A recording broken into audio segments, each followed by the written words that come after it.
Gjykata e apelit ka rrëzuar kërkesën e prokurorisë, e cila kërkonte ndryshimin e masës së sigurisë për Ndrea Prendin. Trupi gjykues i përbërë nga gjyqtarët Artan Broci, Gjin Gjoni dhe Edmond Gogu kanë lënë në fuqi vendimin e shkallës së parë, duke lënë ish komandantin e gardës në arrest shtëpiak.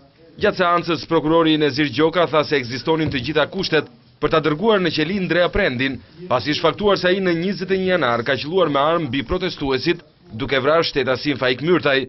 Ndërsa avokati Prendit, Genc Gjokutaj, tha se klienti i tij nuk paraqet rrezikshmëri shoqërore dhe se atë ditë turmat kanë sulmuar kryeministrinë. Në seancën e sotme ish komandanti i gardës i akuzuar për vrasje nuk është paraqitur vetë, duke lënë me prokur avokatin mbrojtës. Gjykata e apelit ka shqyrtuar sot edhe kërkesën për shoferin e Ndrea Prendit, Margarit Kume, të cilin trupi gjykues e ka lënë të lirë. Tashmë Kume nuk do të jetë më në arrest shtëpiak, por do të paraqitet 2 herë në muaj përpara prokurorit.